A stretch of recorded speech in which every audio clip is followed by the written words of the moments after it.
What does historical fiction look like in the hands of Jennifer Egan? With this one, I really was circling a curiosity about New York during World War II, and that curiosity goes back a long way. The Pulitzer Prize-winning author will be here to talk about her new novel, Manhattan Beach.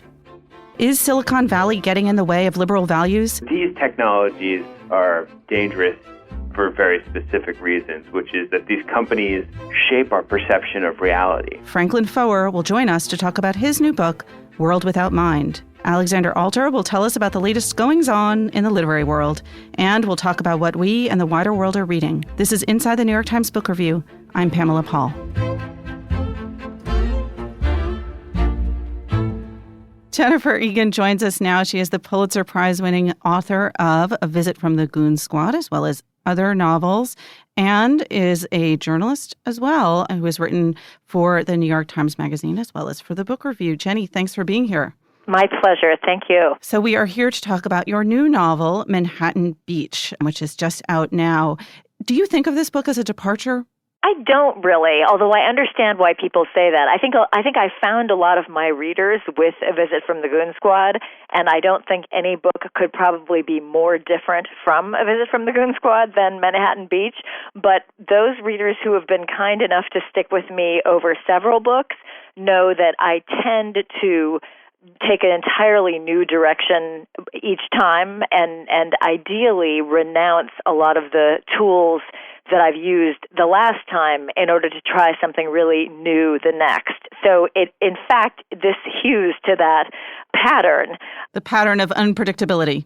Yeah, and it's not that I never cover the same ground again, because I wish I were that inventive, but usually between books there's a big shift. And so I understand why it seems that way. All right, so for those who have not read Goon Squad, very briefly, describe that novel, and then we'll talk about Manhattan Beach. Okay. Well, Goon Squad is a very polyphonic story. It has 13 chapters, and each one is about a different person, written in a very different way. But they all combine to tell a story that is about, aging and time and music, I would say. But it's very fragmentary, and a lot of the big action takes place off stage. All right. So this book, which people are describing as a historical novel, as a kind of noir thriller, as a workplace novel, tell us about Manhattan Beach.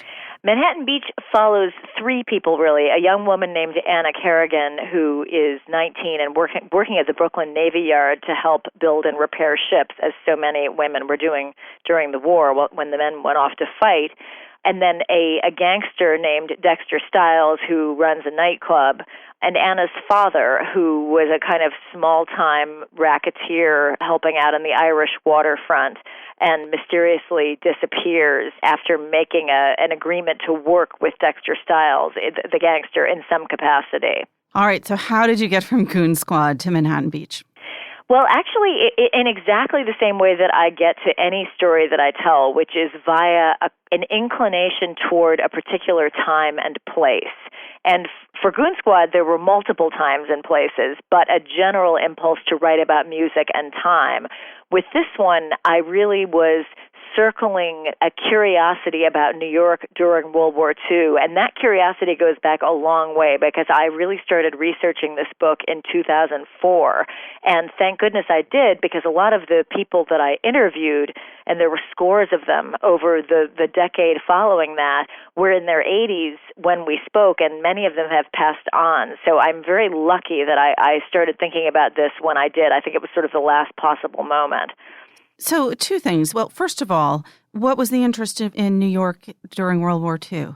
I don't fully understand that. I think it definitely has to do with 9/11. I mean, it was here at that time, and the feeling of New York having been invaded was a very bracing and shocking feeling. New York felt like a war zone for several months after that, and I think that led me to think about New York during the war, because the city felt very threatened during that time, and there were dim outs, and there was worry about air raids and a sea invasion. And I think also, in a broader sense, 9/11 made me, along with many other Americans, I think about the trajectory of American global power and wonder about the future of that trajectory, but also, in my case anyway, wonder about the past of it, the origin of it, which really was World War II, from which we emerged relatively unscathed when you compare us to other countries like Russia, for example, or the Soviet Union as it was then, unscathed and incredibly strong.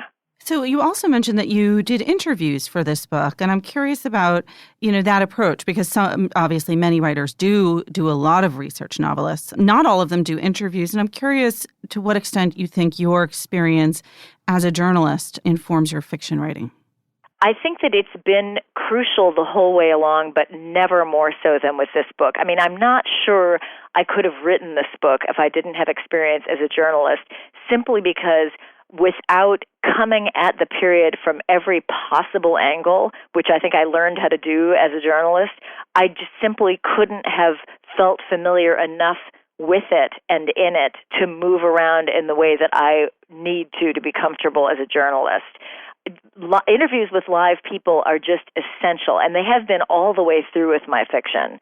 For example, with The Keep, which is a lot of it takes place in a prison, I did a lot of reading about prisons, but it was only when I spent a day in a high-security prison with a warden that all of that reading was animated. So I've really learned that, archival research is great, but it's somehow talking with people not only adds an enormous dimension, but brings to life all of the other research.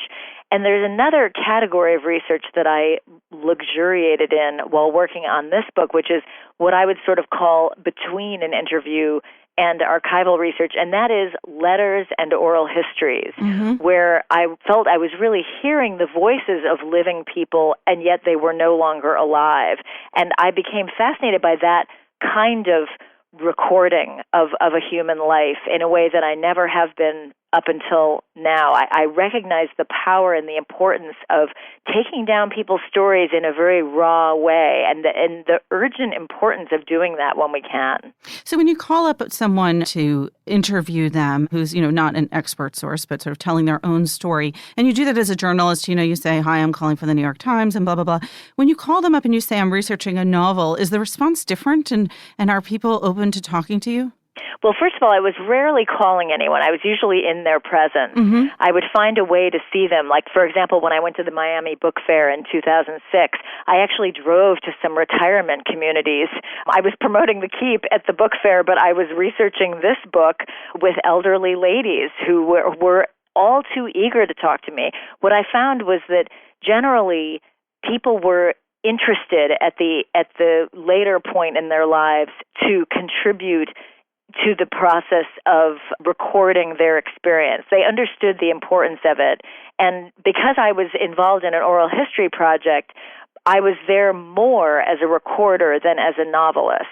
I think they would have taken that seriously, but in fact, we were all working on something that mattered even more, which was contributing to the historical record with their stories.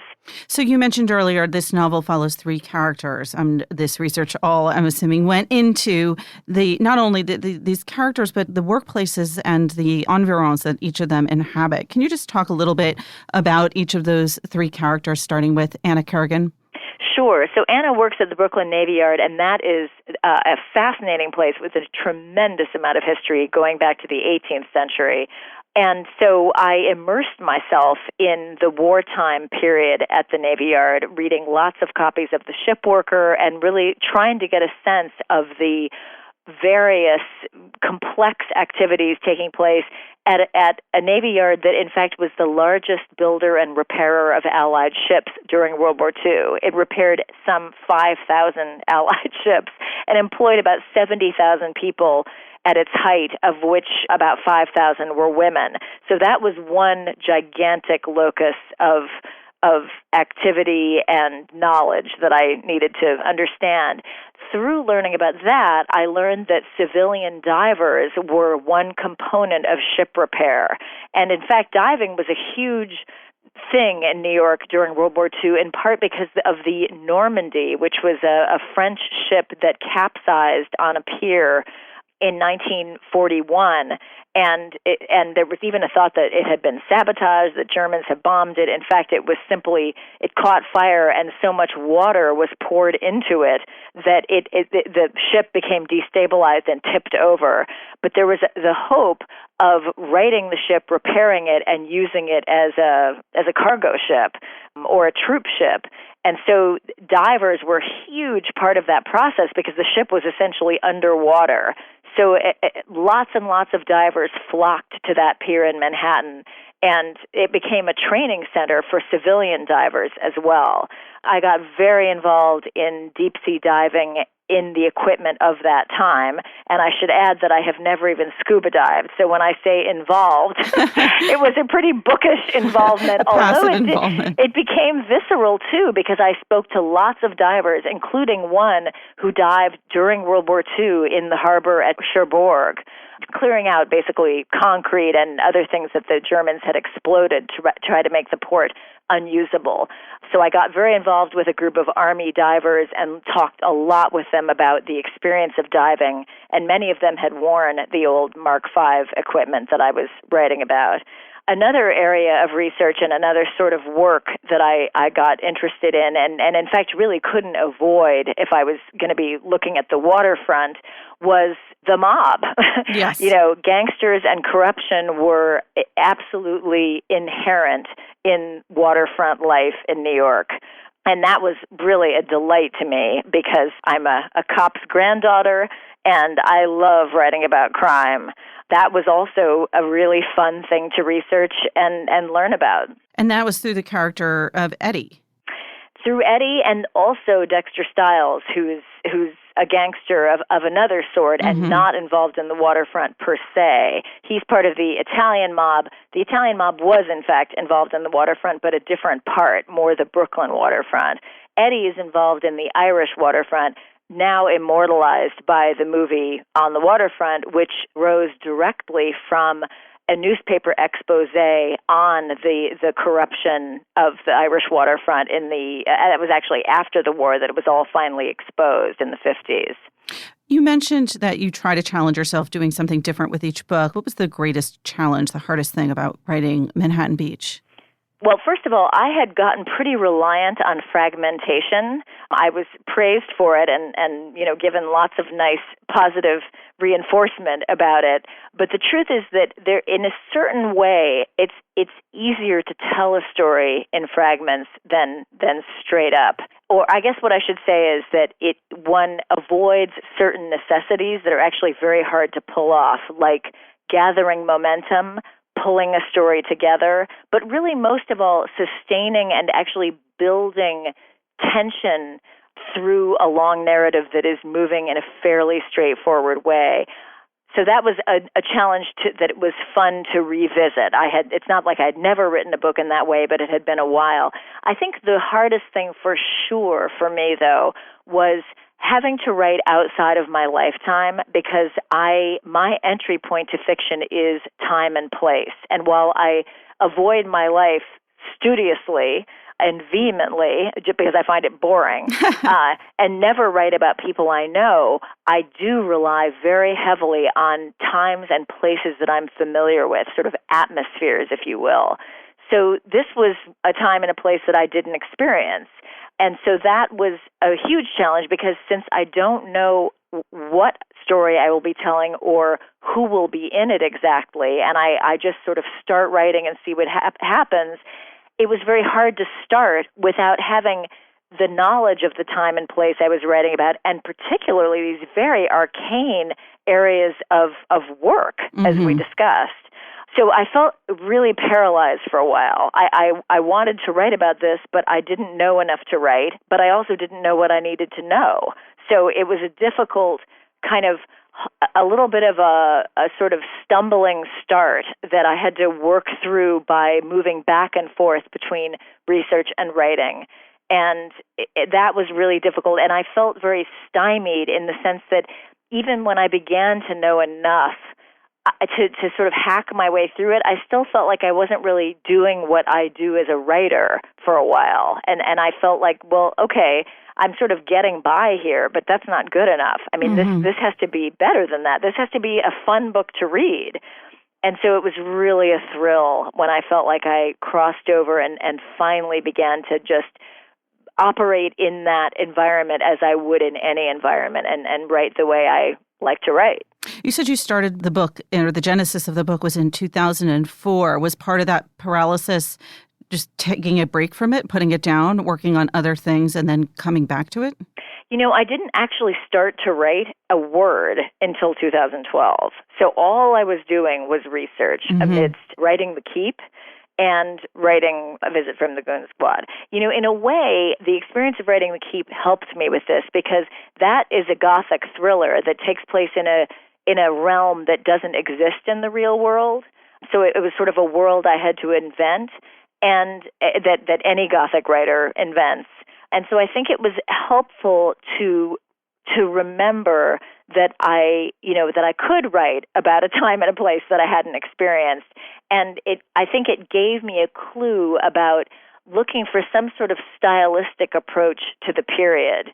And so I was very reliant on noir movies as a way of helping me imagine a kind of vocabulary, if you will, both for the look of what I was writing about and even the sound of it in terms of dialogue and that sort of thing. So bringing a certain stylization in, as well as, of course, a lot of verisimilitude with all this research, that was a really fun development as I worked. Well, now you've got to tell us a couple of those movies. Well, some of the ones that I really enjoyed are not the classics, but there's one called Naked City, written by Mark Hellinger, who was a journalist, and that is just a very stylish, self-conscious noir that I actually return to again and again because it has a glorious depiction of New York. It was actually made in the late 40s, and there are still horses on the street, which is kind of amazing in the outer boroughs. There's a great scene on a bridge with a criminal climbing up one of the stays of the bridge and the police shooting. It's a really wonderful one. We're talking about the book right now in terms of noir, and earlier we were talking about it in terms of historical fiction. I mean, do you think of this as sort of straight up one kind of genre, or in its way also a kind of genre-bending novel? I never like to do just one thing if I can avoid it. My favorite is to try to do something and its opposite at the same time. So although I wasn't really thinking about it this way as I did it, I think it's a bit of a mashup, and in that way it's kind of like Goon Squad, which brings together lots of different styles and approaches. Certainly there's a noir element here. I mean, there are gangsters, there are a lot of it takes place at night, it's very urban. I mean, those are essential noir elements. But also, it's a sea novel. I mean, that's something I didn't get mentioned before, but in terms of the workplace, I got deeply involved with the Merchant Marine, which is a fascinating thing to look at because it lost proportionately more men than any other branch of the armed services during World War II. It was unbelievably dangerous work to be sailing on cargo ships trying to bring war material all over the world. And I got deeply involved with that, visited a Liberty ship many times, interviewed remarkable men who sailed during the war, and read with joy a tremendous number of sea stories and stories of survival at sea. And so that is kind of a genre unto itself, with some incredible masterpieces in it, like Moby Dick and others. That is one component of this book for sure. And so, there's a kind of stylization of the noir, but also I at a certain point I thought, I'm writing an old-fashioned adventure story on some level. I was thinking about books like Treasure Island, Mutiny on the Bounty. I mean, big stories full of danger and crime and survival and death, and it was really fun after leaving so much of the action off stage in Goon Squad to just get in there and do it right on the page. So as long as we're talking about other stories, you said a great thing in By the Book this week, which was that you have to read the kind of the novel or the book that you're hungry for, and that if you pick up something and it's kind of not what you're hungry for, it doesn't work. I love that idea. Yeah, and so I have to ask, what are you reading right now? Well, I'm still really into Trollope, which I'm finding to be a nice counterpart to the Trump moment in our history, because Trollope is really all about money and power. That's what motivates people in his novels, and it couldn't be more overt. I mean, characters are introduced with a price on their heads, which is how much they have a year. So I'm finding it to be far enough from our time that I don't just feel gagged on the difficulties of our present moment, and yet utterly reflective of the same mentality of power and money being paramount, and I guess on top of that, somewhat reassuring, because I think I often have a feeling, I think we all do, that this is the worst it's ever been. We've never been more motivated by greed and corruption and cynicism. But in fact, reading Trollope makes me realize things were relatively the same. It's always been terrible. Things are relatively the same in the mid-19th century. I mean, I really do find it reassuring to realize that I think people are people, and we have this. I have a terror that we're transforming into something worse, something uglier. And technology might be part of that. But every time I really look deeply at that question, I come back thinking, no, we are people are people, and we're good at solving problems in the end. And it gives me a lot of faith in our future. All right, one final question. Also, on a happy note, the Nobel Prize for Literature was just announced, and it's Kazuo Ishiguro. And I'm curious if you're a fan and if you have a favorite novel of his. Absolutely. I love his work, and I think he's a great choice. He's tried lots of different things, which I really love. I think my favorite is The Floating World, which was before The Remains of the Day, which I think made him so famous, but has some of the same themes in it. I love the fact that he looks very closely at something small and yet finds the ways in which it opens out directly into gigantic questions of the surrounding culture and even the big epic questions of being human. He's a remarkable writer, and I think he's a great choice. High praise coming from another remarkable writer. Jenny, thank you so much. My pleasure. Thank you for having me on. Jennifer Egan's latest book is Manhattan Beach.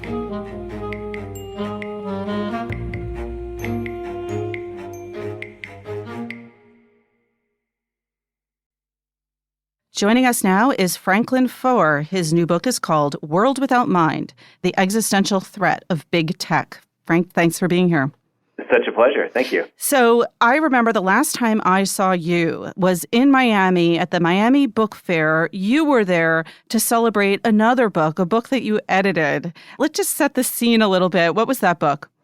That book was an anthology of essays published over the course of the New Republic magazine's 100-year history. And that book was a complete passion project for me because I've been a fanatical reader of the magazine in addition to being its editor. And so it sent me deep into the archives. And I spent a lot of time when I was putting out that book kind of pondering the nature of the essay, the nature of journalism, how to create a voice and a style that was distinctive from everything else that's out there. And it was interesting. So you were there with Hannah Rosen and Margaret Talbot, both former writers for the magazine. And we went out to dinner on a Saturday night celebrating everything. What happened the next week? I ask because it is a kind of the backdrop to this book, World Without Mind. That's right. Well, I actually had an incredible sense of foreboding about what was going to happen to me. And I spent a good chunk of that weekend with Hannah and Margaret talking about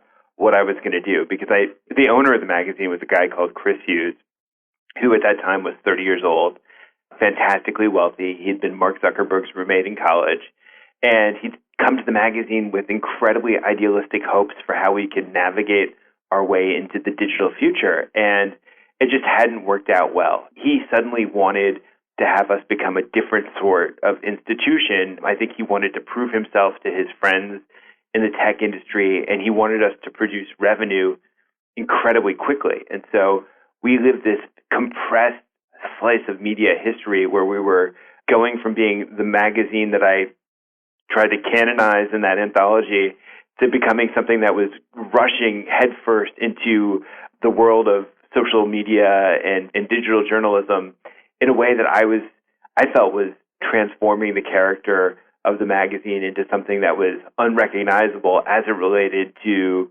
the archive that I'd just been buried into. And so Hannah and Margaret and I were talking about what to do. And at that stage, something I haven't actually spoken about before, but I knew the writing. I could see the writing on the wall. I knew I was doomed, and I began to think about what I might want to do next.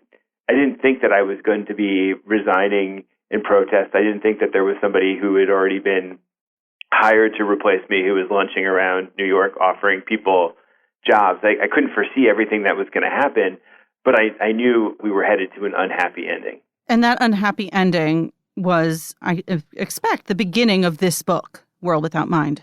Yeah, completely. I felt a lot of anger over what had happened at the New Republic. And this book is a critique of Google, Facebook, Amazon, Apple, and the kind of the world that we're headed into where these companies play such a big, domineering role. But it's also a defense. And I tried to write the book as a defense of the type of values that I kind of saw buried in the archives of the New Republic, but also a defense of a certain intellectual style. And when I say that, I don't just mean an intellectual style as practiced by high-minded magazine editors, but also by readers and by citizens. And that a life that involves contemplation, being in control of your own attention in such a sufficient sort of way that you can actually turn over ideas for yourself. I saw that world being threatened, and I felt like I needed to diagnose the problem and write a bit of a manifesto for those things that I saw perishing. Was it a process to get from this moment of, okay, this horrible thing has happened to me personally, to this magazine that I am closely aligned with, and to sort of the professional and intellectual world that I belong to get it to this book, which is personal, but also a kind of bigger polemic and history and intellectual history in certain ways of computer science? These were actually subjects that I was thinking about even before things busted up at the New Republic. I had been active in the Authors Guild, and there'd been that big dispute between Hachette and Amazon over the pricing of ebooks. And I'd written about Amazon even before the New Republic became an issue. And so, but really what I did was I tried to take my anger and intellectualize the problem and try to think it through in a way that was both emotional, but also one that you say is historical and analytical. And I tried to strike that balance that I think we all try to strike, which is between feeling a sense of moral fervor, but also the detachment that's necessary to be able to analyze the world as it is. What is the argument that you're making in the book? That there are these companies, Google, Facebook, Amazon, and Apple, and they've achieved this outsized role in our economy, in our democracy, and in our lives. And we're in the course of going through a transformation as a species. And it's something that the CEOs of these companies talk about quite explicitly, about how they want to lead us to a new vision of human life, to a new stage of human evolution, where we merge with machines and our values are transformed. And they view this process of transformation as an extremely positive thing. Mm-hmm. And there is so much good in their creations. I mean, I think that Google is one of the most remarkable marvels of human ingenuity. The iPhone is incredible. Facebook can serve very useful purposes. There is liberating, emancipatory potential in these technologies. But as we go through this transformation where we increasingly merge with machines and machines that perform intellectual functions, my concern is that we'll wake up 50 years from now and we'll be transformed in ways that we could have anticipated and we were indifferent to, just simply because we drifted into a future as opposed to creating a thoughtful architecture for what we want to become. What gets lost? I don't know if you, this is a personal question, Pamela, but I don't know if you sleep with your iPhone, but I sleep with my iPhone from time to time, and it's something I think I've tried to resist and purge from my life, but so many people sleep with their iPhone. Is your wife's iPhone in the bed too? Now you're getting too personal. But but I think I shudder to think about how many times I check my phone over the course of a day. And the phone is engineered to addict. It's engineered to constantly hijack our attention and to lead us to whatever is notifying us. Our phone's constantly buzzing. And the same is true with Facebook. These are technologies that are reverse engineered based on data, based on this intimate portrait of the inside of our heads to addict us, to lead us to a different place. And so I worry that that addiction, the way that our attention is always being distracted, will destroy the possibilities for contemplation. Mm-hmm. I worry that once we lose privacy, which is something that just disappears in all these incredibly small, imperceptible increments, we'll lose the space to be people who think new, subversive, original thoughts that will start to bend all of our thinking to please our audience. And we'll become flattened as thinkers, flattened as individuals. So this is all on the personal level. What about on a societal level? Are technology and democracy at odds in some way? Are they necessarily at odds in some ways? And if so, in what ways? Well, I don't think that technology is necessarily at odds with democracy. I think that technology can do a lot to further democracy. But these technologies are dangerous for very specific reasons, which is that these companies shape our perception of reality. That if we want to access knowledge, Google is the first place that most people tend to go. If you want to consume news, Facebook increasingly plays this overwhelming part in that. If you want to publish a book, Amazon is the primary marketplace for selling that book. And historically, we've worried that concentrations of private economic power, especially in the realm of communication and ideas, are inherently dangerous for democracy. And I think Facebook is the best example of this and the one that we're most awakened to at the present moment because of its role in the 2016 election.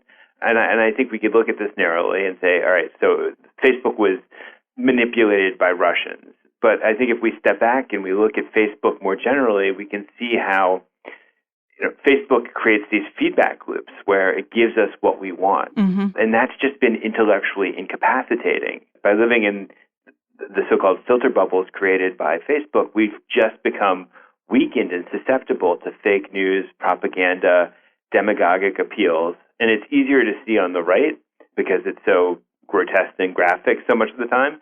But it's also true on the left where, I notice with Russia that there are a lot of conspiracy theorists who've managed to flourish in a way that I don't think would have been possible in a non-Facebook universe. It's interesting because people talk about giving people what they want, and they talk about the kind of degrading, dumbing down of results of that strategy, in terms of kitten videos. But you're talking about much more meaningful and harmful results. Do you think that Jonathan Taplin wrote a book that came out earlier this year called Move Fast and Break Things, in which he characterized these companies, the ones you're talking about, Facebook, Amazon, Google, Apple, as monopolies. Do you think that they are monopolies? I do. I think that our definition of what constitutes a monopoly has narrowed over time. I think that our political rhetoric doesn't really have much space for talking about monopoly, even though it was once a pretty ubiquitous part of the way that Americans talked about politics. But I'm optimistic that monopoly is on the cusp of returning as a subject, that you've got the Democratic Party that's searching for a way to tap into all the populist anger that exists and try to lead it in a way that's actually good for the country. And so you see the Democratic Party and even fairly centrist figures within the Democratic Party starting to pick up the banner of anti-monopoly. One other question, also political, is big tech fundamentally libertarian? Does it have to be libertarian? On its surface, it's libertarian, but I spent a lot of time watching YouTube videos of Zuckerberg and Larry Page and the other so-called titans of tech, and I kind of came to the conclusion that they were the opposite of libertarian, that yeah, they probably all dislike government regulation, but if libertarians celebrate the solitary, heroic individual, the ideal of the tech companies is the collective. It's social media, it's collaboration, it's crowdsourcing, it's the network, it's everybody lumped into one bundle. And it's that urge to make everything one and whole that I think makes these companies so insensitive to individuals and individuality. Well, I'm going to reduce that to 140 characters and tweet it out right now. You do that. Thank you. Frank, so much more we could talk about. The book is, again, World Without Mind, The Existential Threat of Big Tech by Franklin Foer. It is reviewed this week in the book review. Frank, thanks again. Thank you so much.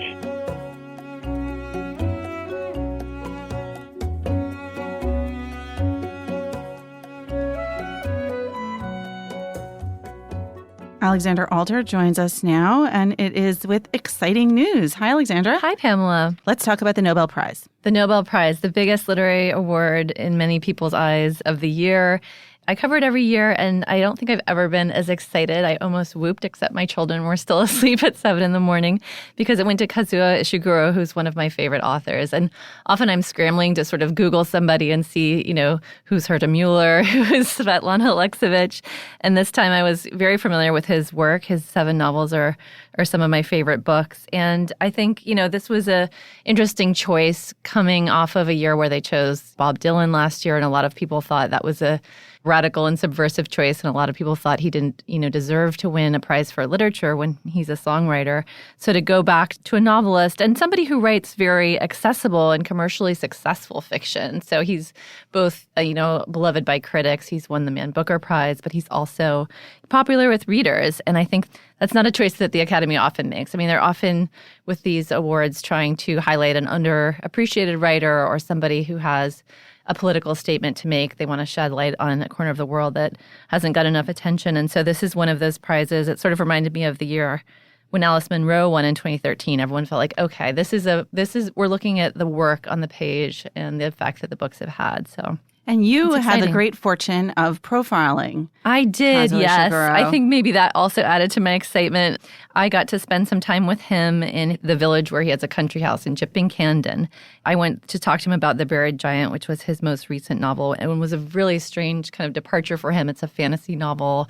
There are ogres and dragons and knights, but in a way, it's very much in keeping with all of his other work in that it deals with the fallibility of memory, the issue of mortality, and just sort of collective and individual memory and how we sort of forget traumatic things in the past and have to move on. And so one other thing that was interesting about that book was that it was third person. He's very sort of committed to his first person style. I think that's one of the things that stands out about his prose. He's got this very spare, elliptical, idiosyncratic style where you have this first-person narrator like the butler in Remains of the Day or the girl in Never Let Me Go, which is a boarding school in England.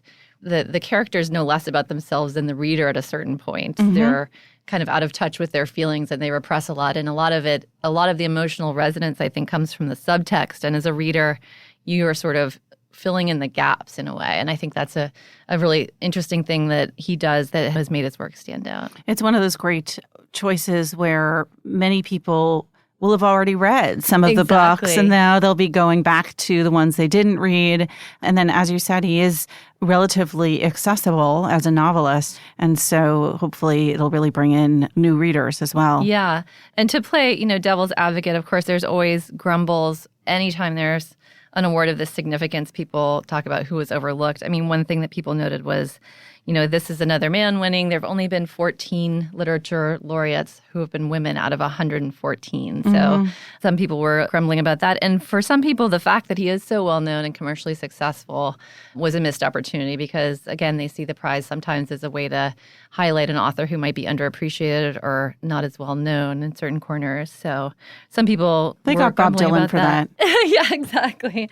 But it's certainly it will elevate his entire body of work. All right. Well, to just move on for a moment from the work itself, let's talk about the man. What was he like?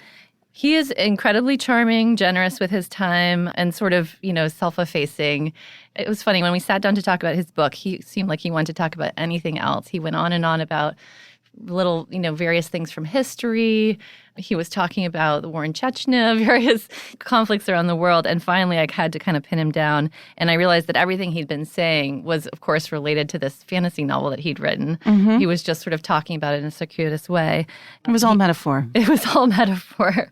He lives in London and spends time in the country and seems to be close with a coterie of writers there and sort of sociable. We did talk a little bit about the works that have influenced him. And one thing that's interesting is he switches genres a lot. He's kind of a literary iconoclast. A lot of his books, from book to book, he'll do something that's sort of inspired by Westerns or inspired by science fiction or fantasy or detective fiction. And so I think he's an omnivore. He said with The Buried Giant, he was actually thinking of some samurai films that he enjoys and of Westerns, those things sort of relate, even though it was a fantasy novel. So there's a whole array of influences that sort of shape his work. As a longtime reader of his novels, what surprised you most in meeting him?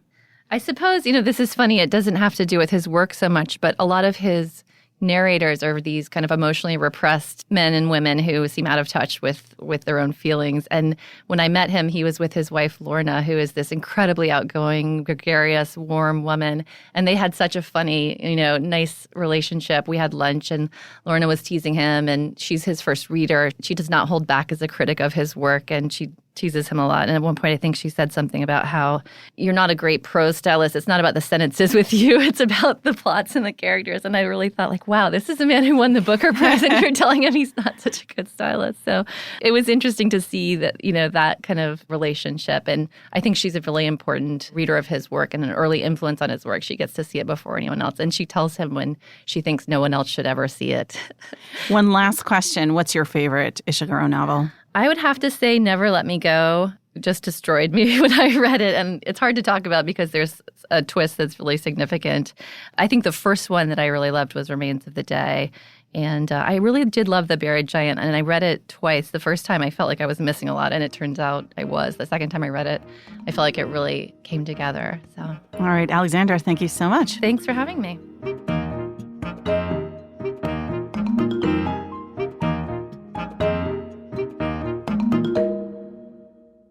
Joining us now, Greg Coles, John Williams, and Jen Salai to talk about what we're reading. Hi, guys. Hey, Pamela. Hi, Pamela. Hello. All right, let's start with Greg. What have you got there? Well, we've talked a lot on this show about why we read certain books, the obit read or the, our kids are reading it for school read. One thing that you're the only one that does the our kids are reading it for school read. But do go on.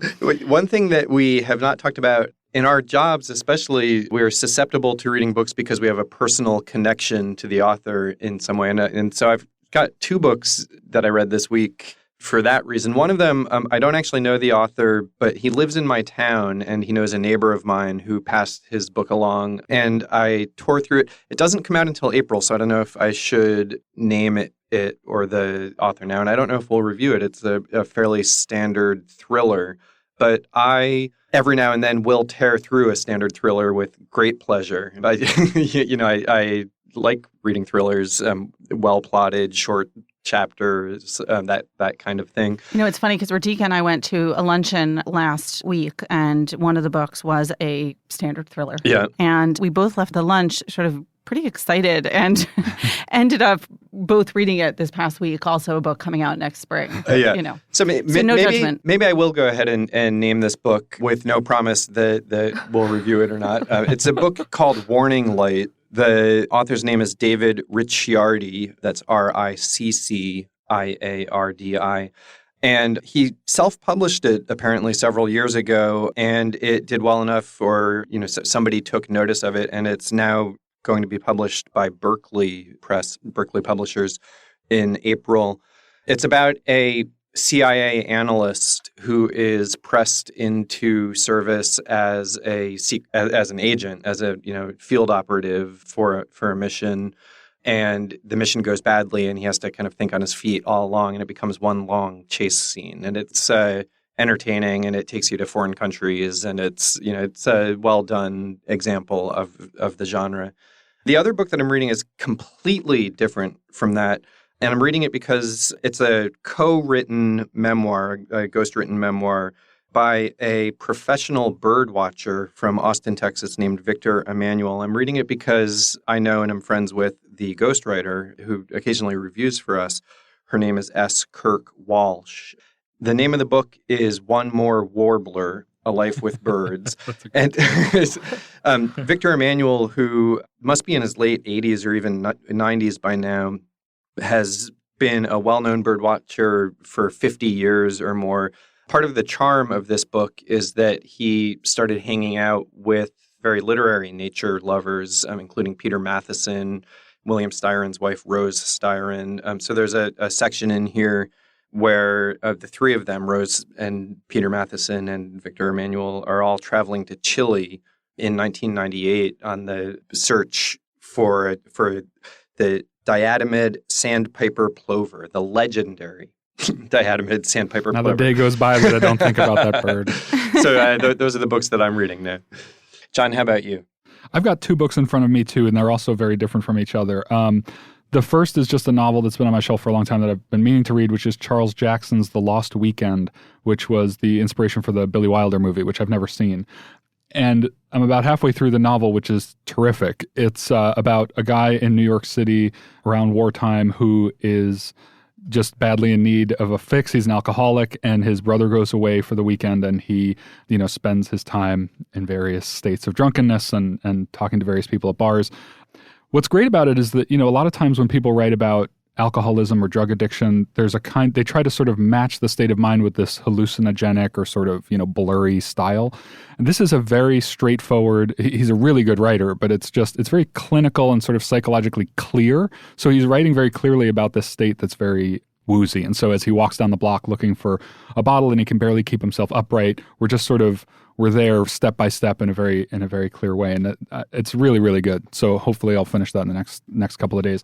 The other thing I'm reading is Ta-Nehisi Coates' new book, somewhat new. It's a collection of pieces from The Atlantic over the past 8 or 9 years, along with some new introductory mini essays that he wrote for them called We Were 8 Years in Power, An American Tragedy. They include his famous piece for The Atlantic about the case for reparations as a way to make up for historical racism in this country. It includes this piece about Donald Trump and the role that racism may have played in his election. It's good.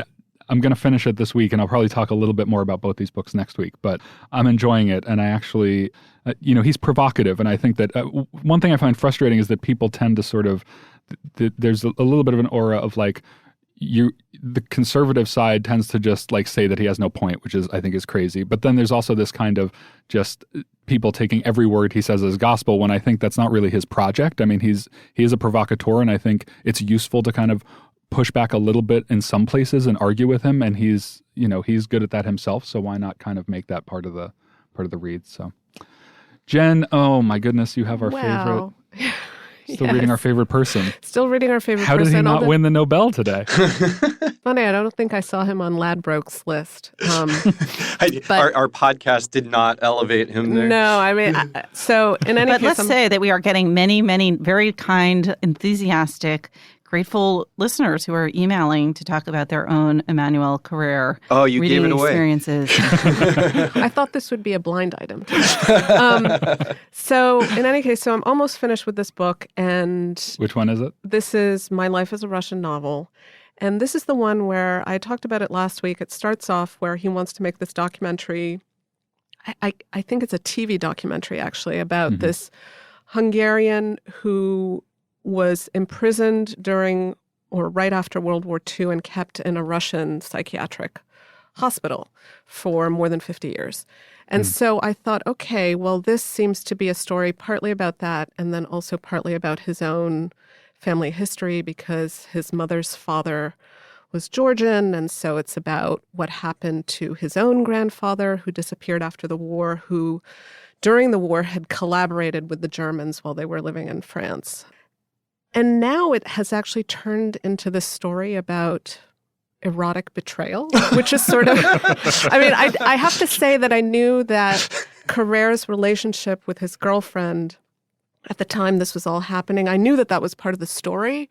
But then it takes this turn that's just... Well, I have to say, I read the first, 20 pages of this a few weeks ago because, on my career kick, and I'll definitely get back to it. But I mean, The book starts in a way that you would think the whole thing is going to be about eroticism. The first 2 or 3 pages. Yes, but then because we get to the Hungarian POW, and then this, going to this sort of Russian hinterland to film the small town and see what's happening in the small town where this Hungarian was kept. You did tell us last week it's a book about a return to life. So it was. It was. I mean, it's sort of turned, and he himself says at a certain point that, all these things are happening at once. And, he's connecting it, in his mind at least, to the Hungarian, to his grandfather, to his mother, and to the woman he has a relationship with. But essentially, there's a point about midway through the book where it's an extended 8,000-word piece of erotic, I wouldn't say erotic fiction, because it's actually a letter that he wrote to his girlfriend. With the whole project of the letter was he wanted Le Monde, which is where it appeared, to agree to publish this letter on a particular day because he wanted her to read it while she was taking a train. And so he planned this whole thing so out. So Le Monde published an 8,000-word erotic letter. Right. And people weren't clear, I think, when it actually did come out, whether or not it was fiction or if it was supposed to be real. But he has this whole thing in his mind. And it's interesting because he returns to this Russian town after finishing with the documentary project about the Hungarian, wanting just to do another film about the town, but not really knowing what he's going to find. So he sort of goes with a very open mind and no sense of what will happen. But at the same time, around that time, he's written this and it's in the second person, it's addressed to her, very controlling, like he's like a control freak when it comes to this whole scenario that he has in mind, where she'll read this letter, get turned on, be on the train among all these strangers. Get on a train coming back. And how French. My dating strategies are really off. Well, maybe not. I'm learning, because, Right. I need to read I need to get to the end of the book. It doesn't seem like the letter is really working out in the way that you thought it would. Pamela, do you have a classic story of POWs and erotic betrayal? That I'm reading this week? Yeah. I am not. No, I've been a very flighty and promiscuous reader in the last week.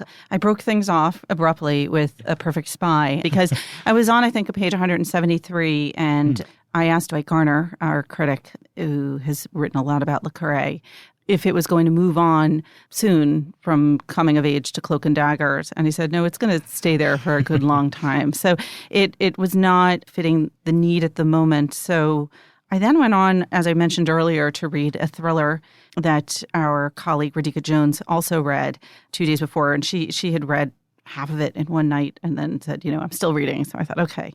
So we both read that book. Then I started reading 3 books at once, which I'm still doing. One was Washington Irving's The Legend of Sleepy Hollow and Other Writings, which is part of a collection. And I'm going to kind of table that and talk about that a bit later. That came out of a conversation we had about ghosts in American literature. Mm-hmm. And that probably is the first, or one of the first, if not the first, in that vein. And another book that came out of a publisher lunch that I started reading is not coming out until next year. It's called Treating People Well, and it's written by 2 former White House social secretaries. The subtitle is The Extraordinary Power of Civility at Work and in Life. So this isn't coming out until next year. The lunch in itself was really fun because it was lots of off-the-record gossip from these 2 White House secretaries, one of whom worked under Obama and the other who worked under George W. Bush. But, I thought, I think treating people well is kind of a good thing, so maybe I'll look at that. But then in a very different vein, for fun, more fun than that, than treating people well, began reading an old Kate Atkinson book. This is one of her Jackson Brodie novels called One Good Turn. And I realized that I think Kate Atkinson writes about annoyance better than anyone else. Like, she is so good at getting into the mind of why other people annoy you and make you not treat them well. And I'm just going to, there's so many good examples of this, even just in the beginning of the book, but I want to read one selection. So this is really early on. Gloria liked rules. Rules were good things. Gloria liked rules that said you couldn't speed or park on double yellow lines. Rules that told you not to drop litter or deface buildings. She was sick and tired of hearing people complain about speed cameras and parking wardens as if there was some reason that they should be exempt from them.